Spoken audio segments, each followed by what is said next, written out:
যারা বেশি নামাজ পড়বে তারা বেশি জান্নাতে ঢুকবে নাকি? নামাজ পড়তে পড়তে যারা কপাল কালো করে ফেলছে এরা ঢুকবে না? যারা হজ করতে করতে বড় হাজী সাহেব হয়েছে, জিকির করতে করতে হাতে 3-4টা তাসবিহ রেখেছে, তাদের কথা বলা হয়েছে।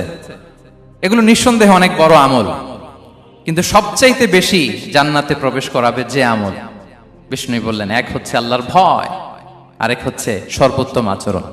প্রিয় ভাইরা, ইসলামের মেজাজটাকে চিনে নেন, ইসলামের এসেন্সটাকে বুঝে নেন। আমরা ভালো আচরণকে গুরুত্ব দিতে চাই না। অনেক নামাজি লোক দেখবেন নামাজ পড়তে পড়তে কপালে কালো দাগ ফেলে দিছে, বাসায় বউয়ের সাথে খারাপ আচরণ করে, খিটখিটে মেজাজের, প্রতিবেশীর সাথে শুধু ঝগড়া, কলিগদের সাথে ঝগড়া, মারামারি, দুঃসম্পর্ক, এরকম আছে না নাই বলেন? আছে না? কিন্তু নামাজি, অনেক বড় হাজি, একদিনও কোরআন তেলাওয়াত মিস হয় না, তো এত ইবাদত করেও সে ইসলামের আসল এসেন্সটাকে ধরতে পারে নাই। বিষ্ণু বললেন সবচেয়ে বেশি জান্নাতে প্রবেশ করাবে যে দুটি আমল, একটি হচ্ছে তাকওয়াল্লাহ, আল্লাহর ভয়, আরেকটি হচ্ছে উত্তম আচরণ, সর্বোত্তম আচরণ।